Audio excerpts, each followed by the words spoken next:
invoicing, capital invoicing belum sampai sana karena AI-nya belum dikembangkan.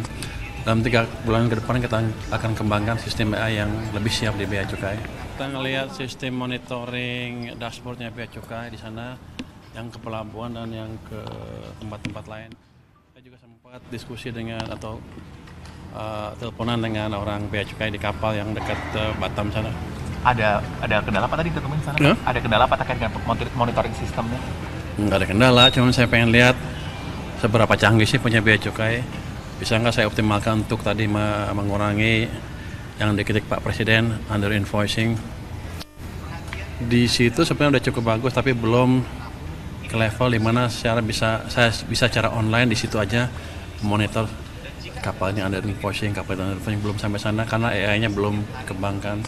Dalam 3 bulan ke depan kita akan kembangkan sistem AI yang lebih siap di Bea Cukai.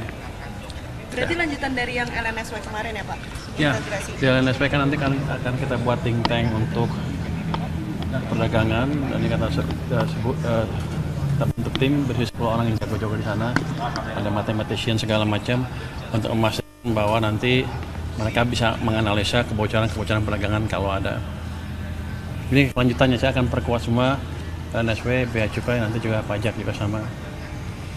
Jadi itu bukan gejala normal karena Lagi nonton Pak. Kenapa tuh Pak? Nonton apa Pak? Itu perdagangan. Nggak tahu, sengaja bunyi sendiri. Jadi kita akan perkuat itu, pajak juga semua nanti. Pada dasarnya kita akan perkuat sistem penerimaan kita dari monitoring dari ujung ke ujung. Nanti kedepannya sih dari command center saya harusnya bisa lihat kapal di pelabuhan lagi ngapain, isinya apa, ininya apa. Jadi akan kita buat sistem yang terkoneksi betul di sana nanti. Oh, tadi katanya belum bagus di sana. Ada target untuk supaya di sana bagus kapan, Bang? Kalau sampai AI bisa mulai menganalisa 3 bulan ke depan sudah. Tapi kalau sampai sistem yang betul-betul terintegrasi, di situ saya bisa lihat kapal di pelabuhan langsung, sepertinya perlu panjang lagi. Saya targetkan setahun sudah lengkap semua. Tapi yang jelas dalam beberapa bulan ke depan harusnya penerimaan bea cukai akan lebih efisien dibanding sekarang. Tadi juga ada diskusi Balpres, saya juga baru tahu istilah Balpres itu. Impor barang-barang baju bekas seperti apa penanganannya. Rupanya selama ini hanya bisa dimusnahkan dan yang impor masuk penjara, saya nggak dapat duit, nggak didenda. Jadi saya rugi, cuman ngeluarin ongkos untuk memusnahkan barang itu, tambah ngasih makan orang-orang yang di penjara itu. Jadi kita rubah di mana kita harus bisa denda orang itu juga. Pak, berarti dari sistem dan perbaikan itu akan mampu juga memonitoring untuk terkait pencegahan Balpres masuk lebih banyak ke Indo, Pak? Harusnya ya.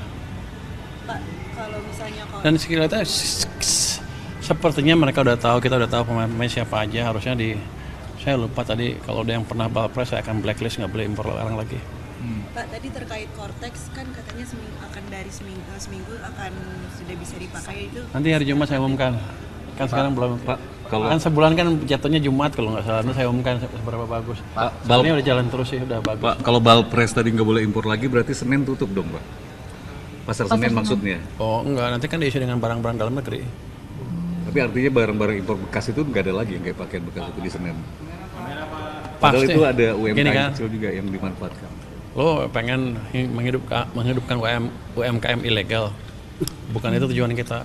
Kita tujuannya menghidupkan UMKM yang legal yang juga bisa menciptakan tenaga kerja di penyerapan, di sisi produksi di sini. Jadi kita ingin hidupkan lagi produsen-produsen tekstil dalam negeri.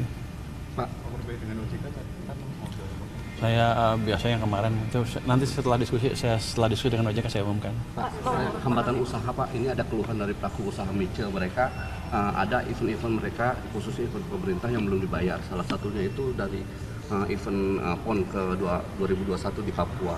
Nah ini gimana Pak? Bendahara negara Pak menanggapinya Pak? Nanti saya cek deh seperti apa. Tapi kan ini 2021 saya belum tahu, belum sampai ke saya juga. Saya juga dulu pernah dengar bahwa ada kontraktor dari kementerian yang nggak dibayar juga kan. Saya mau lihat itu sampai mana nanti. Saya belum tahu seperti apa sebetulnya. Keuangan yang ada di perbankan Pak, mereka juga mengeluhkan meskipun uangnya ada tapi mereka kesulitan mengakses Pak terkait syarat untuk agunannya gitu Pak. Gimana Pak? Itu kan normal, itu bisnis normal dari perbankan kan. Dia juga nggak mau rugi kan, pasti harus ada agunan dan lain-lain kalau pinjamannya besar. Jadi begini, kalau bank uangnya banyak, push faktor untuk mereka untuk menyalurkan lebih besar dibanding sebelumnya. Karena kalau enggak dia bayar ke saya bunga kan, rugi dia. Dia akan cari keseimbangan yang pas saya pikir. Tapi kalau emang nggak ada agunan sama sekali yang nggak bisa untuk pinjaman normal ya kecuali kur ya. Saya serahkan ke banknya sendiri seperti apa. Mereka akan menentukan resiko dari pinjaman yang mereka berikan. Jadi saya pakai kemampuan bank untuk menilai kredit supaya penyalurnya seaman mungkin. Pak Purbayo Ya. udah ketahuan belum kendala BLT di pos? Belum. Makasih ya, kita mau ketemu. Terima kasih Pak.